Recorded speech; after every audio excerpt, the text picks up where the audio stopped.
Video کو like کر کے آگے شیئر ضرور کر دینا۔ قوم کو ہلاک کر دیا گیا، اس قوم کو تباہ کر دیا گیا، اس قوم کو برباد کر دیا گیا۔ میرے پیارے آقا صلی اللہ علیہ وسلم کے دیوانوں، اس طرح کی بے شمار قومیں ہم سے پہلے زمین پہ آباد ہوئی۔ اللہ اکبر۔ اسی زمین کے اوپر ایک مالدار تھا جس کا نام قارون تھا۔ یہ جناب موسیٰ علیہ السلام کے سگے چچا کا بیٹا تھا، حضرت موسیٰ علیہ السلام کا چچا زاد بھائی تھا۔ یہ اتنا اخلاق مند انسان تھا کہ اس کے اخلاق کے چرچے بنی اسرائیل کے اندر بہت بجا کرتے تھے، اس کے ڈنکے بجتے تھے بنی اسرائیل میں۔ یہ توریت کا بہت بڑا عالم تھا۔ حضرت موسیٰ علیہ السلام جب بھی توریت کو سننا چاہتے تو قارون سے کہتے، او قارون ذرا تو توریت پڑھ۔ اللہ کا نبی توریت قارون سے پڑھا کر کے سنا کرتے تھے۔ قارون کو کہتے تھے تجھے توریت پڑھنا ہے۔ وہ اخلاق مند بھی تھا، وہ عالم بھی تھا، وہ توریت کا بہترین قاری بھی تھا، اس کی آواز میں بلا کا جادو تھا۔ آپ غور فرمائیں، جب جناب موسیٰ جیسا پیغمبر توریت اللہ کی کتاب قارون سے سننا پسند کرتے ہو تو حال کیا ہوگا اس کا۔ لیکن جب اللہ نے اس کو مال و دولت سے نوازا تو قارون کی طبیعت بدلنا شروع ہوئی، حضرت موسیٰ علیہ السلام سے دور ہونا شروع ہوا۔ اور پھر ایک وقت وہ آیا کہ جب اس کے پاس اللہ رب العزت نے دولت کی اتنی فراوانی عطا کی، قرآن کہتا ہے کہ اللہ نے اس کو اتنی دولت دی تھی کہ اس کی تجوری کی چابیاں ایک بہت بڑی جماعت انسانوں کی اٹھایا کرتی تھی۔ اور مفسرین فرماتے تھے قارون کے خزانے کی چابیاں 70 اونٹ پر لاد کر کے لائی اور لے جائی جاتی تھی۔ ذرا غور کریں، چابیوں کا یہ عالم ہے تو تجوریوں کا عالم کیا ہوگا، اور تجوریاں اتنی زیادہ تھی تو مال کا عالم کیا ہوگا۔ لیکن اللہ رب العزت نے جس وقت زکوٰۃ کے احکام نازل فرمائے اور قارون کو بھی یہ بات پہنچی، اللہ کے پیغمبر نے فرمایا کہ زکوٰۃ تم پر فرض ہے، اس وقت لوگوں نے جو خوش نصیب لوگ تھے وہ اللہ رب العزت کے حکم پر سر تسلیم خم کر لیتے ہیں۔ قارون نے کہا ٹھیک ہے، میں بھی اپنی دولت میں سے ہزارواں حصہ جو ہے وہ زکوٰۃ کے طور پر ادا کر دوں گا۔ لیکن جب یہ بات سامنے آئی، قارون حساب کرنے کے لیے گھر پہنچا، اور جب اس نے حساب کیا، حساب کرنے کے بعد جب اس کی آنکھیں پھٹ گئی، اتنی بڑی دولت مجھے اللہ کی راہ میں خرچ کرنی ہوگی۔ اس نے ایک ہیلا نکالا کہ کسی طرح سے زکوٰۃ دینے سے بچا جائے، اور اس کا طریقہ یہ ہوگا کہ حضرت موسیٰ کے کردار کو ڈیمیج کیا جائے، حضرت موسیٰ پر اعتراضات کیے جائیں۔ اس نے کیا کیا، راتوں رات جا کر کے ایک عورت کو پیسے پر پھسلایا اور کہا جب موسیٰ اپنی قوم میں خطاب کریں گے تو اس وقت تجھے حضرت موسیٰ پر زنا کا الزام لگانا ہوگا۔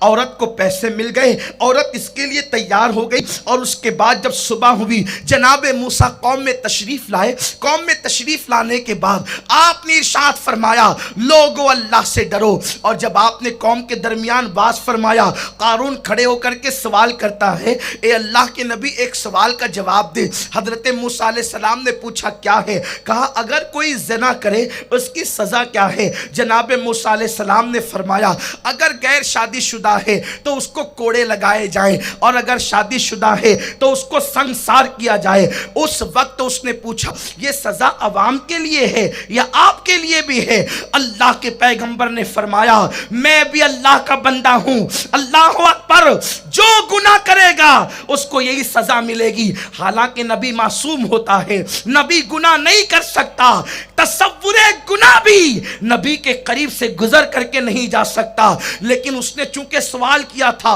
اللہ کے نبی کے جواب دینے کا انداز یہ تھا، اس نے اس عورت کو اشارہ کیا یہ کیا کہتی ہے؟ عورت کھڑی ہوئی، اس نے کہا کہ دیکھو یہ عورت کے ساتھ آپ نے زنا کیا ہے۔ حضرت موسیٰ علیہ السلام نے کہا استغفر اللہ، یہ کیا بات کرتے ہو؟ اس وقت اس نے کہا موسیٰ یہ عورت کہنے کے لیے تیار ہے۔ حضرت موسیٰ نے کہا اے عورت یہ بتا، اس اللہ کی قسم کھا کر بتا بتا جس نے تمہاری نظروں کے سامنے فرعون کو غرق کیا, جس نے توریت کو مجھ پہ نازل کیا, اس رب کی قسم کھا کر کے بتا, اس اللہ کی قسم کھا کر کے بتا, اس رب کی قسم جس نے طور کو تم پر اونچا کیا اور اس سے نجات عطا فرمائی, اس رب کی قسم کھا کے بتا جس نے دریا میں تمہارے لیے رستے پیدا کیے. جناب موسیٰ کا روب کا عالم یہ تھا, جب آپ جلال میں آتے تو آپ کے کپڑوں کے اندر سے آپ کے بال باہر نکلتے اور آپ کے امامے سے شعلے اٹھتے ہوئے نظر آتے. نبیوں میں سب سے جلالی پیغمبر جناب موسیٰ علیہ السلام تھے, لیکن قوم ایسی تھی کہ حضرت موسیٰ پر اتنا بدترین الزام صرف دولت کی وجہ سے لگایا. جناب موسیٰ علیہ السلام کے جلال کو اور پیغمبرانہ معصومیت تقدس کو دیکھ کر وہ عورت پانی پانی ہو گئی, نظریں جھک گئی, اور اس کے بعد اس نے کہا اے اللہ کے نبی آپ پاک دامن ہے.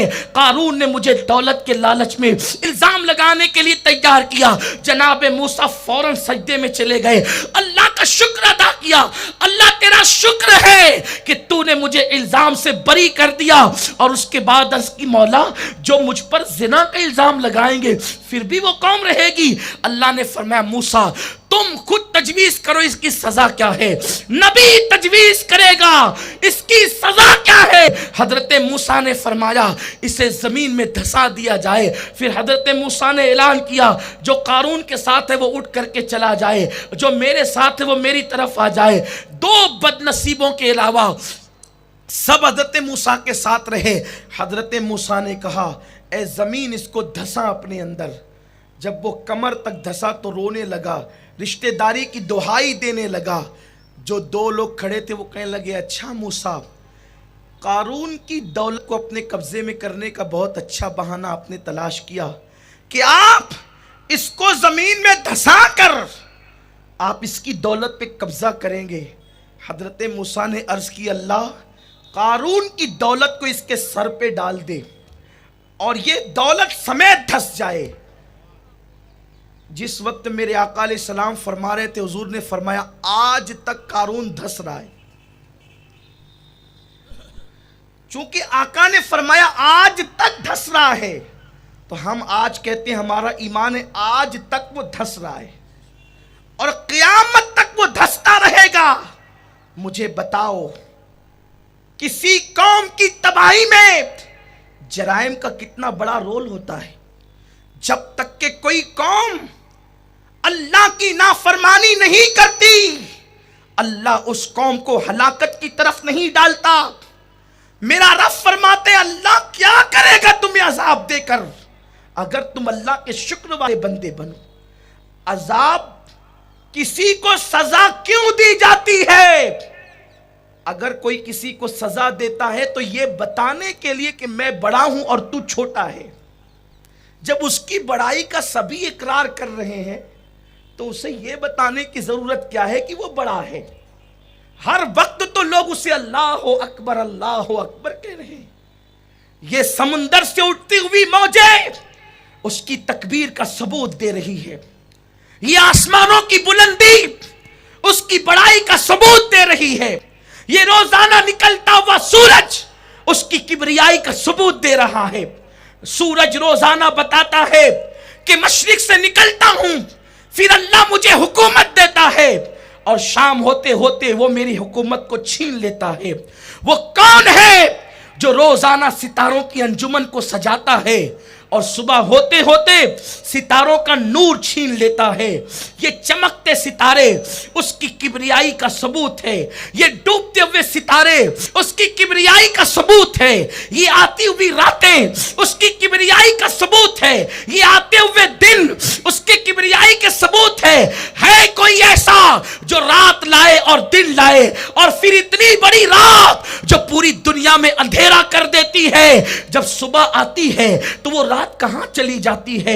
جب دن آتا ہے تو دن رات کا اندھیرا کہاں لپیٹ دیا جاتا ہے؟ اور جب رات آتی ہے تو دن کا اجالا کہاں لپیٹ دیا جاتا ہے؟ وہ میرا اللہ ہے جو رات کو لپیٹنے کی قدرت رکھتا ہے. وہ میرا اللہ ہے جو دن کے اجالے کو سمیٹنے کی قدرت رکھتا ہے. وہ کون ہے جس نے لنگڑے مچھر سے نمرود کو ہلاک کیا؟ وہ کون ہے جس نے فرعون فرعون کو دریا میں غرق کر دیا؟ وہ کون ہے جو دریاؤں کے اندر مچھلیوں کو رزق دیتا ہے؟ وہ کون ہے جو صدف کے اندر سیپ کے اندر موتی پیدا کرتا ہے انسان کی عقل کام کرنے والی کہ ایک بوند سے میرا اللہ سیپ کے اندر صدف کے اندر موتی پیدا کرتا ہے کوئی ایسی طاقت والا؟ تو انسان سزا اسے دیتا ہے جس کو یہ بتانا ہو کہ میں بڑا ہوں۔ میرے اللہ پوری کائنات تو تیری بڑائی کو تسلیم کر چکی ہے، یہ درختوں کی پتیاں تیری بڑائی کے گیت گا رہی ہے، یہ سورج کی شعاعیں تیری کبریائی کے ترانے پڑ رہی ہے، یہ بادل کا برسنا ایک ایک بوند تیری کبریائی کے گنگن گیت گا رہی ہے، یہ بھورے یہ تیری کبریائی کے گیت گا رہے ہیں، یہ مسکراتی ہوئی کلیاں تیری کبریائی کے گیت گا رہے ہیں، یہ کھلتے ہوئے پھول تیری کبریائی کے گیت گا رہے ہیں۔ سزا تو اس کو وہ دیتا ہے جو اپنی بڑائی چھانٹنا چاہتا ہے، ساری کائنات اس سے بڑا مان رہی ہے، وہ کہتا ہے میں کیا کروں گا تمہیں سزا دے کر؟ اللہ